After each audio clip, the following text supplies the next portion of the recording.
दोस्तों प्यारे बच्चों नमस्ते। आज हम कक्षा 10 के एनसीईआरटी के विज्ञान की किताब से अध्याय 2 अम्ल क्षारक एवं लवण के अंतर्गत क्वेश्चन नंबर 1 और क्वेश्चन नंबर 2 करने जा रहे हैं। क्वेश्चन नंबर 1 क्या कह रहा है, क्वेश्चन नंबर 2 क्या कह रहा है, सबसे पहले प्रश्न को समझेंगे, उसके बाद हल करेंगे।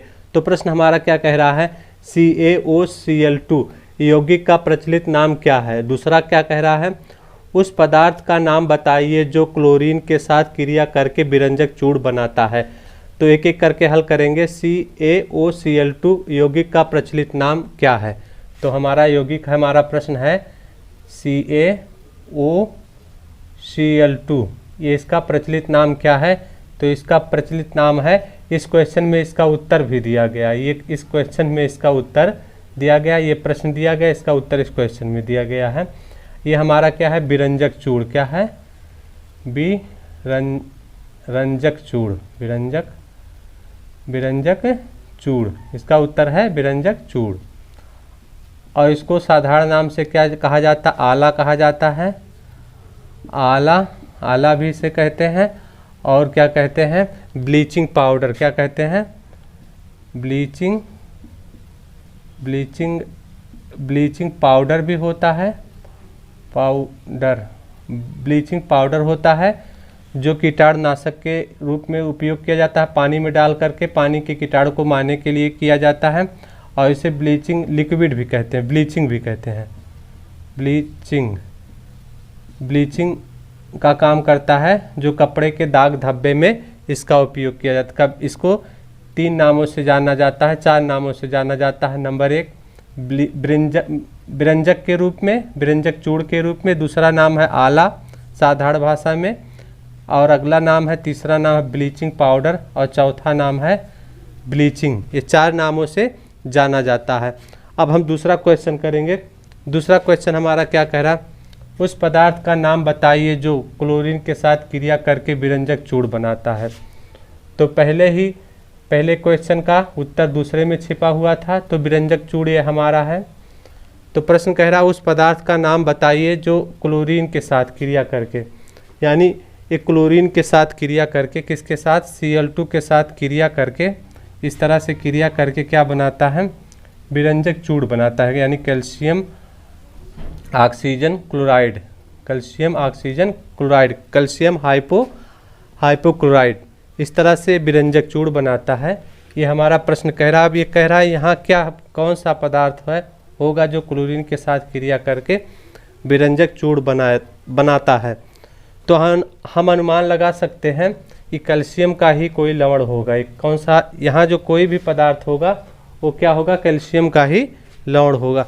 तो कैल्शियम का लवण क्या हो सकता है, तो इसको हम अनुमान लगा करके लिख सकते हैं, या हमको याद है उसी हिसाब से हम याद कर सकते हैं। तो कैल्शियम हाइड्रोक्साइड होता है, क्या होता है, कैल्शियम हाइड्रोक्साइड, CaOH का होल ट्वाइस, कैल्शियम हाइड्रोक्साइड होता है। ये क्या होता है, बुझा चूना, क्या होता है, बुझा चूना। ये बुझा चूना होता है और शुष्क चूना होता है। कैसा चूना होता है, शुष्क बुझा चूना, शुष्क बुझा चूना होता है। और इसमें क्लोरीन गैस प्रवाहित की जाती है तो क्या बन जाता है, विरंजक चूर्ण। तो इस तरह से ये विरंजक चूर्ण हमारा, इसका नाम है, हम कह सकते हैं कैल्शियम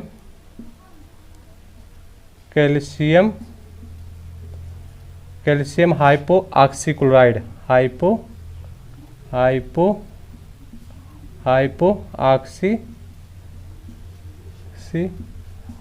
ऑक्सीक्लोराइड,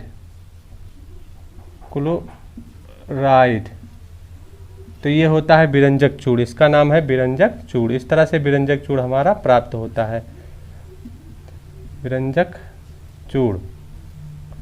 इस तरह से विरंजक चूर्ण हमारा क्या होता है, प्राप्त होता है, विरंजक चूर्ण। तो इस तरह से क्वेश्चन नंबर 1 और क्वेश्चन नंबर 2 का उत्तर हो गया। क्वेश्चन नंबर 1 का उत्तर है ये विरंजक चूर्ण, इसे विरंजक चूर्ण नाम से जाना जाता है, ब्लीचिंग पाउडर।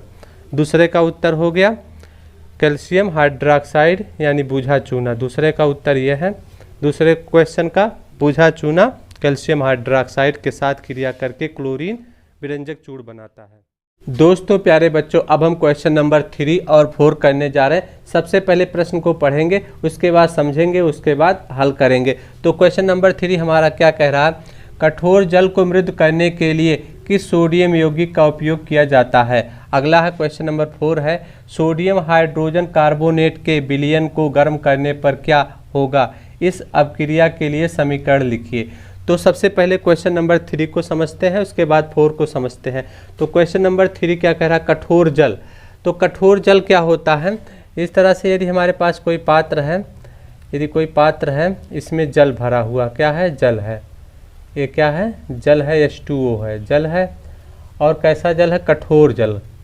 कठोर जल क्या होता है, ऐसा जल, ये साबुन के साथ यदि घोला जाए, यदि कठोर जल को साबुन के साथ घोला जाता है तो झाग नहीं देता है, यानी बुलबुला कम निकलता है, बहुत कम निकलता है। तो इस तरह से कठोर जल को हम इस तरह से जानेंगे। दूसरा क्या होता है, कठोर जल में अशुद्धियाँ होती हैं, क्या होती हैं, लवण की अशुद्धियाँ होती हैं।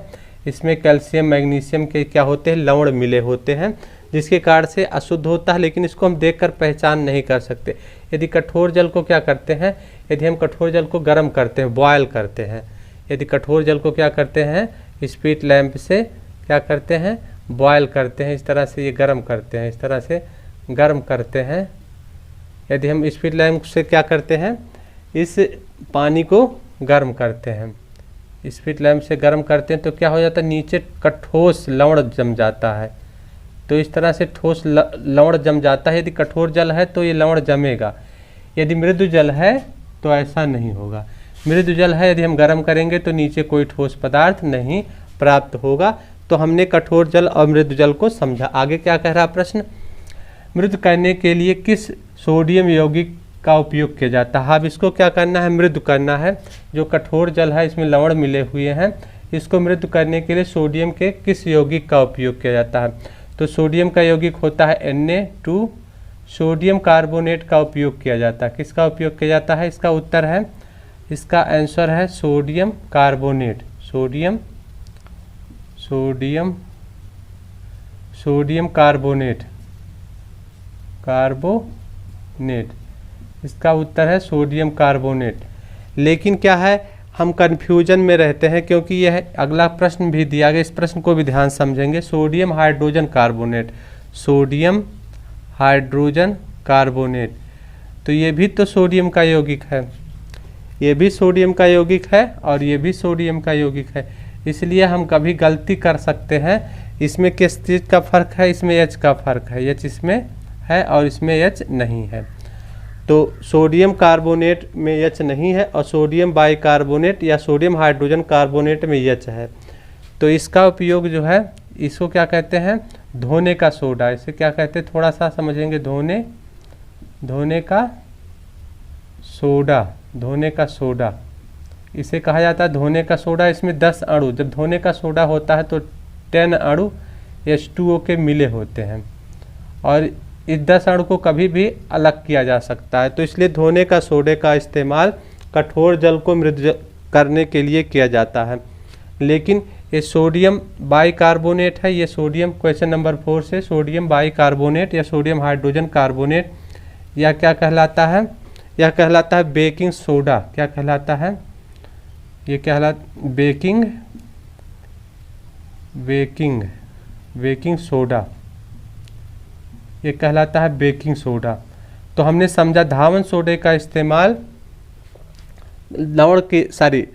जल की कठोरता को दूर करने के लिए, जल में जो लवण है उसकी कठोरता को दूर करने के लिए धोने का सोडा यानी धावन सोडे का इस्तेमाल किया जाता है, बेकिंग सोडा का नहीं। तो इस तरह से हम इस कन्फ्यूजन को दूर करेंगे, जिससे हमारा बोर्ड परीक्षा में क्वेश्चन गलत ना हो, कहीं भी परीक्षा में हम गलत ना करें। इसमें हाइड्रोजन का फ़र्क होता है, थोड़ा सा फ़र्क है। तो इसका उत्तर ये सही है। क्वेश्चन नंबर 3 का उत्तर हमको मिल गया है, सोडियम कार्बोनेट क्या होता है, कठोर जल को मृदु करता है। अब हम क्वेश्चन नंबर 4 को करने जा रहे हैं। क्वेश्चन नंबर 4 क्या कर रहा है, सोडियम हाइड्रोजन कार्बोनेट के विलयन को गर्म करने पर क्या होगा, इस अपक्रिया के लिए समीकरण लिखिए। तो क्या है, सोडियम हाइड्रोजन कार्बोनेट, ये सोडियम हाइड्रोजन कार्बोनेट हमारा है NaHCO3, सोडियम हाइड्रोजन कार्बोनेट। इसको क्या करते हैं, गर्म करते हैं, क्या करेंगे, गर्म करेंगे। गर्म करते हैं तो क्या होता है, क्या समीकरण बनता है, तो गर्म करने पर क्या होता है, सोडियम कार्बोनेट बनता है, Na2, यानी धोने का सोडा बनता है, धोने का soda sodium carbonate CO3, sodium carbonate बनता है और कार्बन डाइऑक्साइड गैस बनता है और जल बनता है। इस समीकरण को हम बार बार लिखेंगे, समझेंगे, याद हो जाएगा। तो ये समीकरण हमने कैसे लिखा है, ये सोडियम क्या है, ये सोडियम कार्बोनेट है यहाँ, तो सोडियम कार्बोनेट कार्बन कार्बोनेट के साथ अलग हो जाता है और इस समीकरण को हम ऐसे रखेंगे, यहाँ Na2 है, समीकरण को संतुलित करेंगे, सोडियम 2 रखेंगे। अब यहाँ बचता है ये कार्बोनेट, CO3 हमारा एक और बचता है और ये दो क्या बचता है, हाइड्रोजन बचता है। तो इस तरह से ये बचता है और ये कार्बोनेट इसके साथ जुड़ जाता है। समीकरण को थोड़ा समझेंगे। और ये हमारा 2H यहाँ 2 से गुणा है तो 2H बचता है और ये एक जो है यहाँ कार्बोनेट जो है एक इधर निकल गया, इतना बचा। अब इतना बचा, अब इससे हमको क्या मिल गया, इससे कार्बन डाइऑक्साइड गैस मिल गया। एक OH O बच गया, एक O हमारा बच गया, तो O और O मिल कर के और 2H मिल कर के ये जल बन गया। तो इस तरह से हमारा समीकरण संतुलित है और यही समीकरण है। तो इस तरह से हम कह सकते हैं अपक्रिया के लिए समीकरण ये क्या है हमारा, sodium hydrogen carbonate, sodium hydrogen carbonate, इसको कहते हैं बेकिंग सोडा। इस क्या है, बेकिंग सोडा, बेकिंग सोडा यानी जो खाना पकाने वाला सोडा बेकिंग सोडा होता है। और ये हमारा बनता है सोडियम कार्बोनेट। सोडियम कार्बोनेट का हमने नाम यहाँ लिख चुके हैं, इसलिए नाम यहाँ नहीं लिख रहे हैं हम। आगे है कार्बन डाइऑक्साइड गैस, ये क्या बनता है, कार्बन डाइऑक्साइड, ये कार्बन डाइऑक्साइड है और ये जल है, ये हमारा क्या है, जल है। तो ये हमारा समीकरण हो गया क्वेश्चन नंबर। दोस्तों प्यारे बच्चों, अब हम क्वेश्चन नंबर 5 करने जा रहे हैं। सबसे पहले क्वेश्चन नंबर 5 को पढ़ेंगे, उसके बाद समझेंगे, उसके बाद हल करेंगे। तो क्वेश्चन नंबर 5 हमारा क्या कह रहा, प्लास्टर ऑफ पेरिस की जल के साथ अपक्रिया के लिए समीकरण लिखिए। तो प्लास्टर ऑफ पेरिस क्या होता है, प्लास्टर ऑफ पेरिस क्या होता है, सफ़ेद रंग का पाउडर होता है। प्लास्टर ऑफ पेरिस क्या होता है, सफ़ेद रंग का पाउडर होता है। क्या होता है, पाउडर होता है और जो जल के साथ अपक्रिया करके, जल के साथ क्रिया करके कठोर बनाता है, यानी कड़क हो जाता है। तो प्लास्टर ऑफ पेरिस का यही गुण है। इसी गुण के कारण से जब हड्डियां टूट जाती, हाथ की हड्डी टूट जाती है, पैर की हड्डी टूट जाती है, इसके ऊपर प्लास्टर लगाया जाता है। प्लास्टर ऑफ पेरिस जल के साथ मिलकर के कड़क हो जाता है, कठोर हो जाता है, जिप्सम बन जाता है। तो इस तरह से हमने प्लास्टर ऑफ पेरिस को समझा। अब क्या करेंगे, प्लास्टर ऑफ पेरिस के साथ रासायनिक अपक्रिया लिखिए। तो प्लास्टर ऑफ पेरिस की जल के साथ रासायनिक अपक्रिया लिखना। तो प्लास्टर ऑफ पेरिस का सूत्र होता है कैल्शियम सल्फेट, ये कैल्शियम सल्फेट और हाफ H2O, आधा अणु जल का H2O, ये हमारा है प्लास्टर ऑफ पेरिस। इसके बाद इसमें जल के अणु के साथ क्रिया करता। प्रश्न क्या कह रहा है, जल के अणु कितना अणु होता है, 1/1/2, यानी अणु 1.5 अणु के साथ अब क्रिया करता है और बनता क्या है, जिप्सम कैसे बनता है, जिप्सम का सूत्र होता है कैल्शियम सल्फेट और 2 अणु जल का 2H2O, ये हमारा किसका सूत्र है, जिप्सम।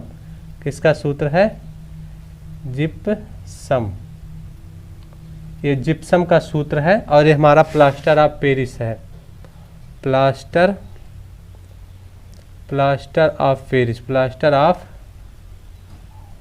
Of Paris. तो इस तरह से समीकरण हो गया। प्लास्टर ऑफ पेरिस जल के 1.5 अणु, 1 अणु पूरा और आधा अणु, इस तरह से आधे अणु के साथ, इस तरह से 1.5 अणु के साथ क्रिया करके क्या बनाता है, जिप्सम बनाता है। तो ये हमारा जल है।